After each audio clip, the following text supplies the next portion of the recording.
আসসালামু আলাইকুম বন্ধুরা, আশা করি সকলেই ভালো আছেন। আলহামদুলিল্লাহ, আমিও অনেক ভালো আছি। বন্ধুরা, নিজেকে যদি একজন সফল এবং প্রফেশনাল গ্রাফিক ডিজাইনার হিসেবে গড়ে তুলতে চান এবং গ্রাফিক ডিজাইন শিখে অনলাইন অথবা অফলাইন থেকে ইনকাম করে নিজের সুন্দর একটি সফল ক্যারিয়ার গড়তে চান, তাহলে আমার চ্যানেলের ভিডিওগুলা মনোযোগ দিয়ে দেখতে থাকুন এবং ভিডিও অনুযায়ী আপনার কম্পিউটারে ধৈর্যের সাথে প্র্যাকটিস করতে থাকুন। আশা করি একজন সফল গ্রাফিক ডিজাইনার হিসেবে নিজেকে গড়ে তুলতে পারবেন। আপনারা নিজের স্কিল ডেভেলপ করে নিজেকে একজন সফল মানুষ হিসেবে গড়ে তুলুন, এটাই আমার প্রত্যাশা। প্র্যাকটিস করার সময় যদি কোনো সমস্যার সম্মুখীন হন, তাহলে আমার পেজে মেসেজ দিবেন। আমি আমার সাধ্যমতো চেষ্টা করব আপনাকে সাহায্য করার। পেজ লিঙ্ক ডিসক্রিপশন বক্সে দিয়ে দিয়েছি।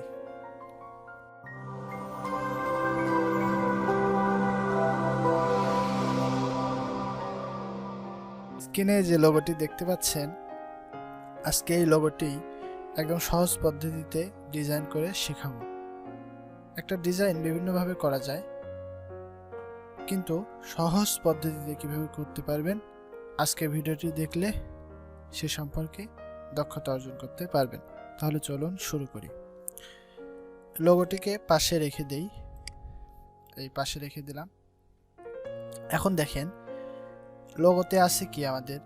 আমি একটু যদি আপনার চোখ দিয়ে লক্ষ্য করে দেখেন, এই যে বরাবর একটা ইলিপস আছে, এর ভিতরে আরও একটা ছোট ইলিপস আছে এবং এই বরাবর একটা লাইন বা শেপ আছে, এই বরাবর একটা শেপ আছে। তো এটা হলো আমাদের লোগোর প্রাথমিক অবস্থা। তো সে অনুযায়ী আমি লোগোটা দেখার পরে একটা ইলিপস নেই। আমরা জানি রেক্ট্যাঙ্গেল টুলের মধ্যে ইলিপস থাকে। তো ইলিপস নিয়ে এটাকে শিপ ধরে ড্রাগ করলাম যেন ইলিপসটা সমানভাবে ক্রিয়েট হয়। ইলিপসটা ক্রিয়েট করার পরে দেখেন এটা ফিলে আছে। আমরা যদি ইলিপসটাকে স্ট্রোকে করে দিই, দেখেন এটা স্ট্রোকে চলে গেছে। এখন ইলিপসটাকে সিলেক্ট করার পরে আমরা অবজেক্টে যাব। অবজেক্ট থেকে পাথ, অফসেট পাথ, প্রিভিউটা দেই, তাহলে দেখতে পারবো যে আমাদের ইলিপসটা কি অবস্থায় আছে। দেখেন অফসেট পাথ করে নিচ্ছি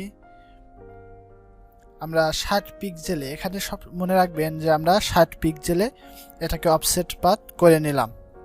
অফসেট পাথটা কিন্তু মাইনাসের দিকে হয়েছে, প্লাসের দিকে হলে এখান থেকে বাহিরের দিকে অফসেট পাথটা তৈরি হতো। তো ওকে করে দিলাম। দেখেন আমাদের একটা অফসেট পাথ তৈরি হয়ে গেছে। এখন এই যে আগের ইলিপসটা আর এই ইলিপসটা দুইটা কিন্তু আলাদা আলাদা ইলিপস। তো আমরা এই দুইটাকে গ্রুপ করে নিই, দুইটাকে একসাথে সিলেক্ট করে Ctrl+G প্রেস করে গ্রুপ করে নিলাম। এখন আমরা বলছি এই যে একটা শেপ আর এই যে একটা শেপ, দুই দিকে দুইটা শেপ আছে।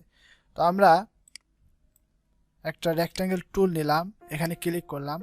আমাদের মনে আছে যে আমরা 60 পিক্সেলে অফসেট পাথ করছি। তো আমরা এখানে এটার যে উইডথটা আছে রেক্ট্যাঙ্গেলে আমরা 60 পিক্সেল করে দেব। আর এটা 300, 400, 200 যা দেন, এটা হলো হাইট কতটুকু লম্বা যাচ্ছে, আমাদের 300 দিলেই হবে। এই 300 দিলাম। দেখেন একটা 60 পিক্সেলের এবং 300 হাইটের একটা শেপ ক্রিয়েট হয়ে গেছে। এখন আমরা যে কাজটা করব সেটা হলো, আমরা জানি যে এই যে এটাকে সিলেক্ট করলে দেখেন এর চারপাশে এই যে চোখগুলা শো করতেছে। তো এই চোখগুলা ধরে যদি আমি টান দিই, তাহলে এই যে রাউন্ড হয়ে গেল। এখন অনেকের CS6 সফটওয়্যার ব্যবহার করেন যারা, তাদের হলো এই চোখটা থাকে না, এটা হলো আপডেট ভার্সনে। তো এই চোখটা আনার জন্য কি করবেন, আপনি যদি ডিরেক্ট সিলেকশন টুল দিয়ে এটাকে পুরাটুক সিলেক্ট করলে এই যে দেখেন এখানে কর্নার একটা অপশন চলে আসছে। তো এখান থেকে এটাকে আপ অ্যারো দেন, দেখেন এটা রাউন্ড হয়ে গেছে। তো এখন আমাদের যে কাজ করতে হবে সেটা হলো, এটা রাউন্ড হয়ে গেছে। এখন এটাকে আমরা শিফট প্রেস করে 45 ডিগ্রি অ্যাঙ্গেলে, আমরা জানি শিফট ধরে যদি আমরা কোনো কিছু ঘুরাইতে চাই তাহলে 45 ডিগ্রি পর পর সমানভাবে ঘুরে। তো এটা যেহেতু 0 ডিগ্রি আছে, এদিকে আমি 45 ডিগ্রি রোটেট করে দিলাম। রোটেট করে দেওয়ার পরে এখন আমরা এইটাকে যদি এইভাবে মিলায় নিই, লক্ষ্য রাখতে হবে, সরি, আমি রোটেট করার আগে এটাকে আরও একটা কপি করে নিই।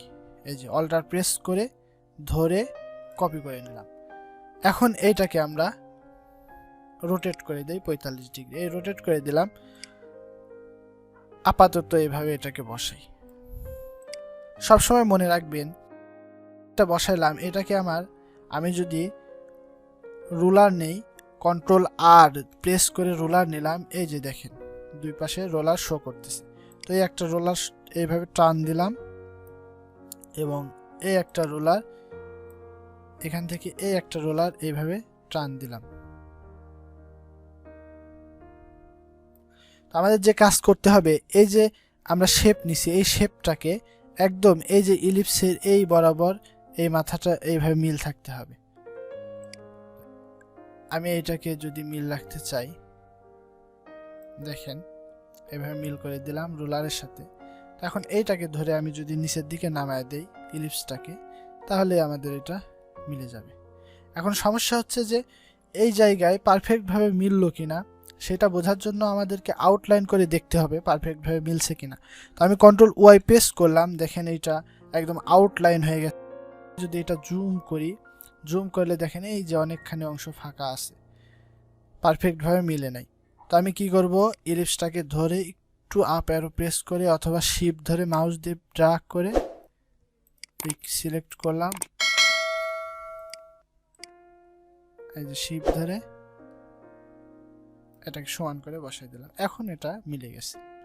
তো আমরা আবার কন্ট্রোল ওয়াই দিয়ে আউটলাইন করে নিলাম। এখন দেখেন আমাদের যে আরেকটা শেপ রাখছিলাম, এই শেপটাকে এনে এই ভিতরে এইভাবে বসায় দিয়ে উপরে এই যে আমাদের উপরে যে রোলারটা বা গাইডটা আছে, এই গাইডটার সাথে এই মাথাটা মিলাই দিলাম। এখন দেখেন আমাদের এই শেপটাকে ইলিপসের সাথে একদম মিলাই দিতে হবে। তো সেক্ষেত্রে আমরা কি করতে পারি, আমরা শেপটাকে সিলেক্ট করলাম আর এই ইলিপসটাকে সিলেক্ট করলাম। সিলেক্ট করার পর আমি যদি অ্যালাইনে যাই, এই যে অ্যালাইনে গেলাম, এখান থেকে এই যে এইটা যেহেতু এক সাইডে মিলা, হরিজন্টাল অ্যালাইন লেফট মিলে গেছে। ওকে, আমাদের কাজ কিন্তু কমপ্লিট। তো এখন আমরা কি করব, এই রোলারটা ডিলিট করে দেই, এই রোলারটা ডিলিট করে দেই। এখন আমাদের পুরাটুকু সিলেক্ট করে কাটাকাটি করতে হবে শেপ বিল্ডার টুল দিয়ে। তো আমি সিলেক্ট করলাম, শেপ বিল্ডার টুল নিলাম, দেখেন স্বাভাবিক অবস্থায় প্লাস থাকে, এই টান দিয়ে অ্যাড করে দিলাম, এখানে একটু অংশ আছে অ্যাড করে দিলাম, এখানে একটু অংশ আছে অ্যাড করে দিলাম। আচ্ছা, আর এই যে আমাদের অপ্রয়োজনীয় অংশ অল্টার প্রেস করে মাইনাস করে কেটে দিলাম, এই যে অংশটুকু কেটে দিলাম, দেখেন এই অংশটুকু কেটে দিলাম। আচ্ছা, এই হলো আমাদের শেপের প্রায় শেষের দিকে চলে আসছে আমাদের লোগোটা। এখন এখানে একটু সমস্যা হচ্ছে, এই যে এখানে দেখেন এই যে এরকম ভাবে কাটা আছে, কিন্তু এখানে সেরকম ভাবে কাটা নেই। তার জন্য কি করব, দেখেন এটা কিন্তু একটা আলাদা শেপ, এটা আলাদা শেপ। তো আমরা এই শেপটাকে সিলেক্ট করব, অবজেক্টে যাব, অবজেক্ট থেকে এটাকে আবার অফসেট পাথ করব, প্রিভিউ দেই, দেখেন আবার মাইনাসের দিকে আছে, অনেক মাইনাসে আছে। তো এটাকে আমরা 0 থেকে একটু প্লাস দিই, একটু বৃদ্ধি করি, দেখেন 10 পিক্সেল দিলাম অথবা 12 পিক্সেল দিলাম। ওকে, এখন আমরা যে কাজটা করব, এই সিলেক্ট করলাম, শেপ বিল্ডার টুল দিয়ে এই অংশটুকু কেটে দিলাম, ভিতরে এই যে একটা অংশ আছে এটা কেটে দিলাম। ওকে, আমাদের ডিজাইন কমপ্লিট।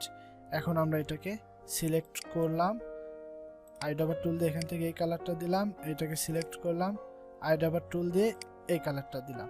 দেখেন আমাদের যে লোগোর আইকনটা কমপ্লিট। দেখেন এই যে এখানে একটু অংশ দেখা যাচ্ছে, তো আমরা সেটা এটা সিলেক্ট করলাম। কাটাকাটি করার কারণে নিচে আরও একটা শেপ তৈরি হয়ে যেতে পারে, অনেক ক্ষেত্রে হয় অনেক ক্ষেত্রে হয় না। তো আমার এখানে দেখা যাচ্ছে হয়ে গেছে তৈরি। তো আমরা এইটা সিলেক্ট করলাম, এইটা সিলেক্ট করলাম, একটু সরায় নিয়ে আসি, দেখেন এই যে এখানে যে অংশগুলো আছে সিলেক্ট করে এই ডিলিট করে দিলাম, এই একটু অংশ আছে ডিলিট করে দিলাম। অনেক সময় সমস্যা হতে পারে, তো সেই জন্য আপনারা হয়তো একটু কনফিউজড হয়ে যেতে পারেন যে এমন হলো কেন, সেটাও দেখাই দিলাম। দেখেন আমাদের আইকনটা তৈরি হয়ে গেছে। এখন আমরা এটাকে একটু শিফট অল্টার ধরে ছোট করি মাঝখান থেকে, আইকনটা কমপ্লিট। এখন এখানে এই যে টাইপ টুল দিয়ে লোগো নেম এবং এটাকে কপি করি, ট্যাগ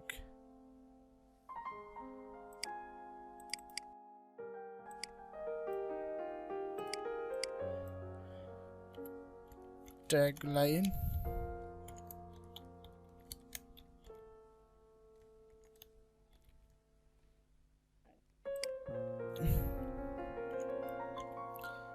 লাইন হেয়ার। এখন দেখেন আমি যেটা করছি এটা হলো নেক্সাবল ফন্টের এই যে ব্ল্যাক ভার্সন নিছি, আর এটা হলো রেগুলারই আছে। তো আমরা এটাকে একটু শিপ ধরে বড় করি, এই বড় করে দিলাম এবং এটাকে এক পাশে বসাই, অল্টার প্রেস করে রাইট অ্যারো প্রেস করে কিবোর্ডে রাইট অ্যারো প্রেস করে এটাকে ফাঁকা করে দিই। দেখেন আমাদের ডিজাইন কমপ্লিট। অবশ্যই ডিজাইনটা আপনারা শুধু দেখলে হবে না, দেখে দেখে প্র্যাকটিস করতে হবে, তাহলে এই ডিজাইনটা আপনারা শিখতে পারবেন, করতে পারবেন। সবাইকে অসংখ্য ধন্যবাদ ভিডিওটি শেষ পর্যন্ত দেখার জন্য। ভিডিওটি ভালো লাগলে চ্যানেলটি অবশ্যই সাবস্ক্রাইব করবেন, লাইক দিবেন, কমেন্ট করবেন। আল্লাহ হাফেজ।